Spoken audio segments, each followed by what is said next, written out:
నమస్కారం. City news కి స్వాగతం.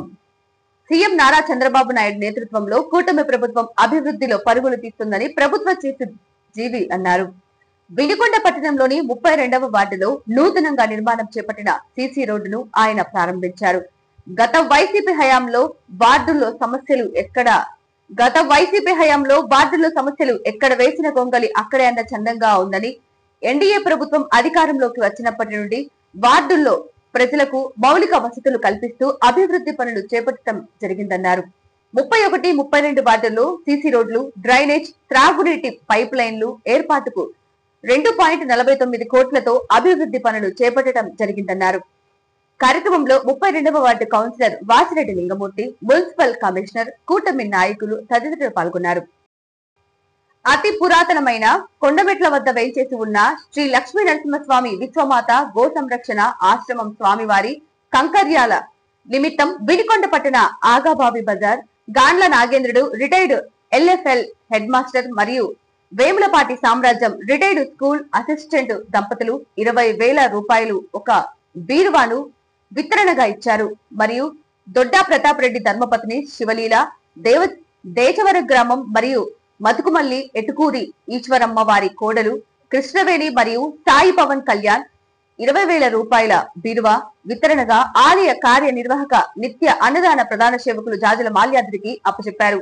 ఈ కార్యక్రమంలో ఆలయ సేవకులు తిరువాయిపాటి హనుమంతసూరి, కాకుమాను రామారావు, బద్దిక నరసింహరావు, పిచ్చయ్య, పిడతల రమ, బొర్రా, సుజాత, సరోజనమ్మ, పత్తి భ్రమరాంబ, పెరవల్లి శ్రీదేవి, వై నాగలక్ష్మి తదితర దేవస్థాన భక్త బృందం పాల్గొన్నారు.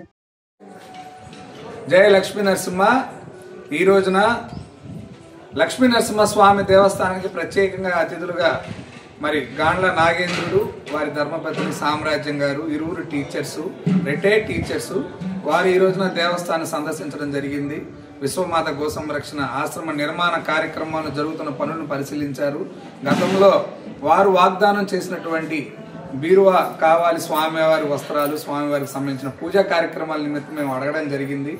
ఒక్కొక్క బీరువా కింద 100 కేజీల చొప్పున ఒక్కొక్క బీరువా ఉంటుంది. అటువంటి బీరువాని 20,000 రూపాయల బీరువాని ఈ రోజున విశ్వమాత గో సంరక్షణ లక్ష్మీ నరసింహస్వామి దేవస్థానానికి ఏర్పాటు చేశారు. వారికి ప్రత్యేక ధన్యవాదాలు తెలియజేస్తూ వారి మాటల్లో ఇక్కడ జరుగుతున్న కార్యక్రమాల్ని, అదేవిధంగా వారి దర్శన్ సంస్థ సంబంధించి రోటరీ క్లబ్ సభ్యులుగా కూడా సేవా కార్యక్రమాలు విరివిగా చేస్తుంటారు. ప్రతి నెల కూడా వారికి వచ్చే ఆదాయంలో ఒక 20%, 10% లాగా తీసి ప్రతి స్కూలుకు కూడా కావాల్సినటువంటి ఐటమ్స్ అక్కడ ఏదైతే అవసరమైంది ఉంటుందో దాన్ని ఇస్తూ ఉన్నారు. మరి అందులో భాగంగా మా లక్ష్మీ నరసింహస్వామి దేవస్థానం కూడా మేము అడగడం జరిగింది.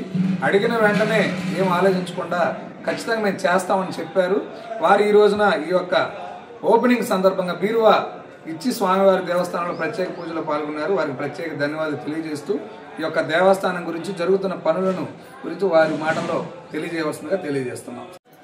ఈ గుళ్ళోకి అడుగు పెట్టగానే ఇక్కడ జరిగేటువంటి కార్యక్రమాలు కానీ దీన్ని డెవలప్మెంట్ కానీ చూసి చాలా ఆశ్చర్యపోయాను. ఎందుకంటే గతంలో అక్కడి నుంచి బయట నుంచి చూడడమే కానీ లోపలికి రావడం జరగలేదు. ఈ గో సంరక్షణశాల కానీ, ఆ గుడి కానీ, తర్వాత ఇక్కడ లైబ్రరీ ఏర్పాటు చేస్తామంటున్నారు. అలాగే చాలా కార్యక్రమాలు ఉన్నాయి ఇక్కడ. ఆ కార్యక్రమాలన్నింటి కూడా దాతలు కూడా సహకరించి దీని అభివృద్ధిలో పాల్పంచుకోవాలని కోరుకుంటున్నాను. నేను కూడా నా సాయశక్తుల సాధ్యమైనంత వరకు గుడికి సహాయం చేస్తానని విన్నవించుకుంటున్నాను. చాలా రోజుల నుంచి గుడి దగ్గరికి రావాలనుకుంటున్నాను, రాలేకపోతున్నాను. ఈరోజు ఇక్కడికి రావడం జరిగింది. వచ్చిన వెంటనే ఇక్కడ జరిగేటువంటి అభివృద్ధి పనులను చూసి చాలా సంతృప్తి చెందడం జరిగింది. ఈ అభివృద్ధి పనుల్లో మాల్యాద్రి గారి పాత్ర చాలా గొప్పది. ఆయనకు అభినందనలు తెలియజేస్తున్నాను. అలాగే గుడికి కావాల్సినటువంటి ఇంకా ఏమైనా సౌకర్యాలు ఏమైనా చిన్న కావాల్సి ఉంటే మా టీచర్ గారు నేను కానీ సహకరిస్తామని కోరుకుంటూ నా పేరు ఎటుకూరి సాయి పవన్ కళ్యాణ్. నేను క్రూజ్ షిప్లో జాబ్ చేస్తాను. వెకేషన్ కోసం వచ్చినప్పుడు తీసుకొని వచ్చారు. గుడిని చూద్దాం అని చెప్పి చూసిన తర్వాత ఇక్కడ అభివృద్ధి అంతా మాలాద్రిగా చేస్తారని చెప్పి మాట్లాడడం జరిగింది. గుడికి కావాల్సిన డెవలప్మెంట్కి అందరూ విరాళాలు ఇవ్వాలని చెప్పి ఈ సందర్భంగా నేను తెలియజేయాలనుకుంటున్నాను. నా వంతుగా నాకు చేతనైనంత దాంట్లో నేను ఒక బీరువాకి సంబంధించి కొంచెం చందా ఇచ్చాను.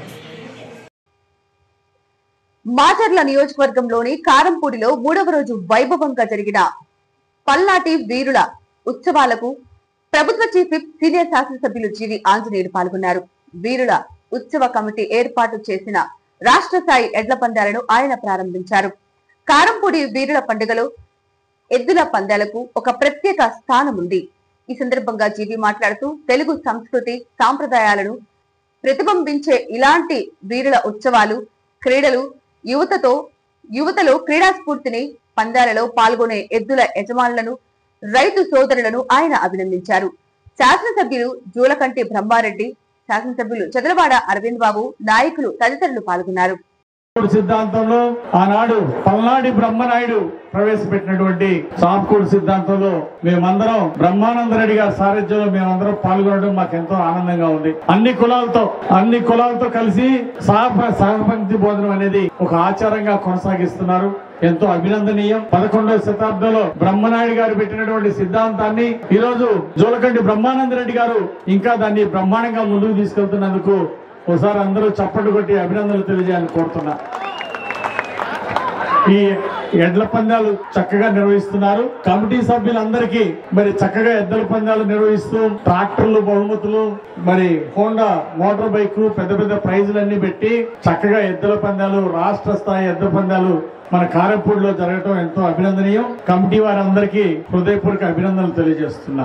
ముఖ్యంగా ఈరోజు చంద్రబాబు నాయుడు గారు రైతుల కోసం మరి రైతాంగాన్ని అండగా ఉంటే, వ్యవసాయాన్ని అభివృద్ధి చేస్తే రాష్ట్ర ఆర్థిక ప్రగతి అభివృద్ధి చెందుతుందని ఒక నమ్మకంతో ముందుకెళ్తున్నారు. అందుకే రైతుల ఆర్థిక ప్రగతికి బాటలు వేస్తున్నారు. అందుకోసం రాష్ట్రాన్ని సస్యశ్యామలం చేయడానికి పోలవరం ప్రాజెక్టు పూర్తి చేస్తున్నారు. మరో సంవత్సరంలో పోలవరం ప్రాజెక్టు పూర్తి చేసి ప్రజలకు అంకితం చేయబోతున్నారు చంద్రబాబు గారు. అలాగే 5 ఏళ్లు వైసీపీ పాలనలో 3 రాజధానులు కడతామని 3 ఇటుకలు పెట్టలా. ఇప్పుడు అమరావతి రాజధానిని 3 ఏళ్లలో నంబర్ 1 గా పూర్తి చేయబోతున్నారు. దాని నిర్మాణాన్ని పరిగెత్తిస్తున్నారు. ఈరోజు చంద్రబాబు నాయుడు గారు మన ముఖ్యమంత్రి గారు పేర్లు ఏమి పోయారు. 5 ఏళ్ల వయసు అభివృద్ధి కుంటుపడిపోయింది. మన పల్నాడు జిల్లా కాదు, ఒక రాష్ట్రం మొత్తం ఆ విధంగా తయారైపోయింది. గ్రామాల్లో కక్షలు, కార్పణ్యాలు ఈ విధంగా తయారు చేసి, దౌర్జన్యాలు చేసి, దుర్మార్గాలు చేసి నియంత పాలన అందిస్తే ప్రజలందరూ ఆ నియంత పాలనని కూలదోశారు. 94% ఎమ్మెల్యేలు గెలిపించి ఈ రోజు కొండంత అండగా నిలబడ్డారు. ఈ రోజు ప్రజల విజయం 94% ఎమ్మెల్యే గెలిపించడం అంటే రాష్ట్ర చరిత్రలో సమైక్యాంధ్ర ఉన్నప్పుడు కూడా ఎప్పుడు జరగలేదని ఈ సందర్భంగా మనవి చేస్తున్నాం. 4 నిమిషంలో ఉన్నది. ఈ రోజు ప్రజలందరూ కోరుకుంటుంది గొడవలు, కక్షల, కార్పణ్యాలు కాదు, అభివృద్ధి కోరుకుంటున్నారు. అలాగే మన ముఖ్యమంత్రి చంద్రబాబు నాయుడు గారు ఈ రోజు లా అండ్ ఆర్డర్ కాపాడుతూ రాష్ట్రం మొత్తం అభివృద్ధికి అండగా నిలబడ్డారు. అందుకే ఈ రోజు ఈ నియోజకవర్గాన్ని అభివృద్ధి బాటలో ముందుకు తీసుకెళ్లాలని బ్రహ్మానంద రెడ్డి గారు కృషి చేస్తున్నారు. ఇంటింటికి మంచినీళ్ళు ఇచ్చే స్కీము బ్రహ్మానంద రెడ్డి గారు పూర్తి చేస్తారు. ఈ నియోజకవర్గం అంతా ప్రతి గ్రామానికి ఇంటింటికి ట్యాపులు బిగించి శాశ్వత మంచినీటి పథకాన్ని మన బ్రహ్మానంద రెడ్డి గారు పూర్తి చేస్తారని ఈ సందర్భంగా తెలియజేస్తారు. విడికొండ పట్టణంలో గల వ్యవసాయ మార్కెట్ యార్డ్ ప్రాంగణంలో మత్స్యకార దినోత్సవ వేడుకలను శుక్రవారం ఘనంగా నిర్వహించారు. మత్స్యకారుల సంక్షేమం, వారి పాత్రను గుర్తిస్తూ ప్రతి సంవత్సరం నిర్వహించే ఈ కార్యక్రమంలో జిల్లా స్థాయి అధికారులు, మత్స్యకార సంఘాల ప్రతినిధులు మరియు మత్స్యకారులు ఉత్సాహంగా పాల్గొన్నారు. కార్యక్రమానికి ముఖ్య అతిథిగా ప్రభుత్వ చీఫ్ శాసనసభ్యులు జీవి ఆంజనేయులు, పల్నాడు జిల్లా మత్స్యకార శాఖ అధికారి శ్రీ ఎస్ సంజీవరావు హాజరయ్యారు. ఈ సందర్భంగా వారు మాట్లాడుతూ రాష్ట్ర ప్రభుత్వం మత్స్యకారుల అభివృద్ధికి, వారి జీవన ప్రమాణాలను మెరుగుపరచడానికి అమలు చేస్తున్న వివిధ సంక్షేమ పథకాల గురించి వివరించారు. మత్స్యకారులు ఈ అవకాశాలను సద్వినియోగం చేసుకోవాలని కోరారు. మన పక్కన ఉన్నటువంటి కాకినాడ జిల్లాలో చాలా అద్భుతమైన కార్యక్రమం ఈరోజు జరుగుతుంది. సీ లాంచింగ్ అని చెప్పి తమిళనాడులో ఒక పండుగప్పల హ్యాచరీ నుంచి సీడ్ కొనుక్కొచ్చి దాన్ని తీసుకొచ్చి మన కాకినాడ హార్బర్ లో సీడ్ లాంచింగ్ అనే కార్యక్రమం చేస్తున్నారు. అదేవిధంగా నేను గత 3 సంవత్సరాలుగా నేను ఇక్కడ డిఎఫ్ఓగా ఛార్జ్ తీసుకున్న తర్వాత మనకి ఏదైతే జిల్లాలో ఉన్నాయో 3 రిజర్వాయర్లు ఉన్నాయి. మనకు నాగార్జున సాగర్, పులిచిత్తుల, బుగ్గవాగు అని చెప్పి 3 రిజర్వాయర్లు ఉన్నాయి. ఆ 3 రిజర్వాయర్లను బిఫోర్ లాస్ట్ ఇయర్ 2023-24 లో మనం 2,10,00,000, అదేవిధంగా లాస్ట్ ఇయర్ దగ్గర 1,30,00,000 మనం 3 అంగుళాల చేప పిల్లల్ని వదలడం జరిగింది. వదిలిన తర్వాత మరి ముఖ్యమైన విషయం ఏంటంటే మనం చేప పిల్లల్ని ఎంతో ఖర్చుతో కూడుకున్న చేపలని గవర్నమెంట్ సబ్సిడీ తోటి మనం స్టాక్ చేస్తాం. కానీ మనం వదిలిన తర్వాత నెక్స్ట్ డేనో ఆ వారం పైన లేదంటే 10 రోజుల తర్వాత, నెల రోజుల తర్వాత చిన్న మెష్ సైజ్ అంటే మెష్ కన్ను సైజు బాగా తక్కువ ఉన్నాయి ఈ డ్రాగ్ నెట్ ఏదన్నా వేసి మనం వేసిన పిల్లలన్నింటినీ లాక్కొచ్చి ఆ పిల్లల వల్ల మనకు ఉపయోగం లేదు. అందులో ఆ రోజు వేసినటువంటి నెట్టింగ్ చేసినటువంటి ఒక 2-3 అర కేజీలో కేజీ పిల్లలను తీసుకుని ఈ చిన్న చేపలన్నింటినీ కూడా వల్ల పడింది అన్నింటినీ కూడా సింపుల్ గా దులిపేసి కట్టిన వదిలేస్తే ఫిషర్మెన్ చేస్తాడు. కానీ ఆ రోజు అతని నెట్లో వచ్చినటువంటి 50 పిల్లలు కావచ్చు, 100 పిల్లలు కావచ్చు, 1000 పిల్లలు కావచ్చు, అది కనుక నదిలో స్వేచ్ఛగా దాన్ని పెరగనిస్తే దాని బ్రీడింగ్ సీజన్ లో కొన్ని వేల లక్షల చిరుచేప పిల్లలు పెట్టి అది ఎంతో సంతానోత్పత్తి చెందుతాయి. కాబట్టి మనం గవర్నమెంట్ ఏంటంటే నిర్బంధంగా ఎలాగైతే స్టాకింగ్ చేస్తున్నామో అదే విధంగా ఈ చిన్న కన్ను సైజు మెష్ తోటి నెట్టింగ్ చేయకూడదని చెప్పి మనకి గైడ్ లైన్స్ ఉన్నాయి. సాగర్లోకి వేట చేసుకునే లైసెన్స్ దారులందరికీ కూడా మనం ఫ్రీక్వెంట్ గా చెప్తున్నాము. అప్పుడప్పుడు మన మాట వినకపోతే వాళ్ళ మీద కేసులు కండక్ట్ చేస్తున్నాం. అదే విధంగా ఈ సంతానోత్పత్తి చెందడం కోసం సీ రాంచింగ్ అనేది మన భారతదేశంలో కొత్త కార్యక్రమం. అది ఆంధ్రప్రదేశ్ లోనే జరుగుతున్నందుకు ఆనందంగా ఉంది. మన భారతదేశం అంతకుముందు ఎప్పుడు కూడా సీడ్ రాంచింగ్ అంటే సముద్రంలో చేప పిల్లల విడుదల కార్యక్రమం నేను డిపార్ట్మెంట్ లోకి వచ్చి 11 సంవత్సరాలు అయింది, ఎప్పుడు చూడలేదు.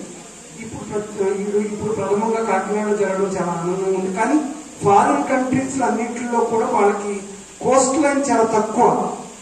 మనకు అత్యంత నిడివి కలిగినటువంటి 930 స్క్వేర్ కిలోమీటర్స్ కోస్ట్ లైన్ మన ఆంధ్రప్రదేశ్ ఉంది. అదేవిధంగా 7,000 కోస్ట్ లైన్ మన ఇండియాకు ఉంది. కాబట్టి మనకు అత్యంత కోస్ట్ లైన్ ఉంది. అంత స్కేర్సిటీ లేదు. కానీ యూరోపియన్ అమెరికన్ కంట్రీస్ లో కాస్త స్కేర్సిటీ ఉండడం వల్ల వాళ్ళు ప్రతి సంవత్సరం కూడా ఈ సీ లాంచింగ్ అంటే సముద్రంలో చేప పిల్లల విడుదల కార్యక్రమం ప్రతి సంవత్సరం వాళ్ళు చేస్తేనే వాళ్ళ ఫిషర్మెన్ కి వాళ్ళ లైవ్లీహుడ్ కల్పించగలరు. కాబట్టి వాళ్ళు చేస్తున్నారు. మనకి పల్నాడు జిల్లాలో వరుస దొంగతనాలకు పాల్పడుతున్న 4 నిందితులను అరెస్టు చేసినట్లు జిల్లా ఎస్పీ కృష్ణారావు వెల్లడించారు.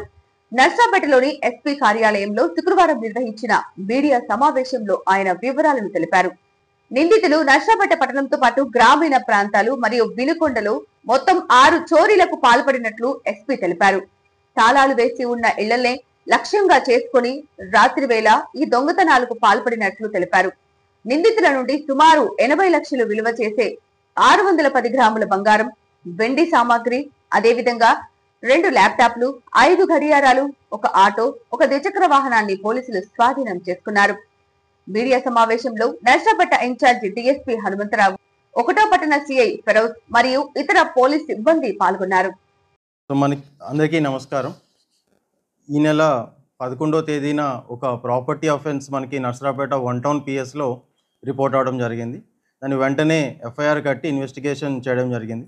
సో అక్కడున్న సీసీటీవీ ఫుటేజ్, అక్కడున్న ఎవరైతే చుట్టుపక్కల విట్నెస్ ఉన్న అందరినీ కూడా విచారించి కొంతమంది సస్పెక్ట్స్గా గుర్తించడం జరిగింది. దాని మేరకు స్పెషల్ టీమ్స్గా ఫామ్ చేసి నర్సరాపేట 1 టౌన్ సిఐ అలాగే ఎస్ఐ వంశీకృష్ణ అండ్ టీం అందరూ కూడా దీన్ని చాలా కష్టపడి ఒక టీమ్ని ఎఫర్ట్స్గా పెడుతూ గ్యాంగ్ని పట్టుకోవడం జరిగింది. సో దీంట్లో మొత్తం 4 అఫెండర్స్గా గుర్తించడం జరిగింది. వాళ్ళ పేర్లు పేరేచర్ల వంశీ, బాలయ్య, తిరుపతిరావు అండ్ రాజేష్. ఈ 4 కూడా గత 6 నెలల నుంచి కూడా వివిధ స్టేషన్ పరిధిలో చాలా అఫెన్సెస్లో వీళ్ళు పాల్పడి ఉన్నారు.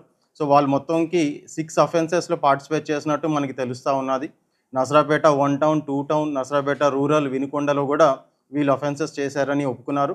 సో వీళ్ళ ఒక కన్ఫెషన్ అండ్ రికవరీ మేరకు మనకి 610 గ్రామ్స్ ఆఫ్ గోల్డ్, అలాగే ఒక ఆటో, వీళ్ళు వాడిన మోటార్ సైకిల్, కొన్ని ల్యాప్టాప్స్ అండ్ మొబైల్ ఫోన్స్ ఇవన్నీ కూడా రికవర్ చేయడం జరిగింది వీళ్ళందరిలో కూడా. సో దీంట్లో మన డిఎస్పీ హనుమంతరావు గారు అలాగే CI Firoz and SI Vamsikrishna బాగా పనిచేసి ఈ టీంని మనకి చేయించడం జరిగింది. వీళ్ళు ఫస్ట్ టైం అఫెండర్స్, ఇప్పటి వరకు కూడా ఎక్కడ కూడా ఏ కేసులో కూడా వీళ్ళు నమోదు కాలేదు.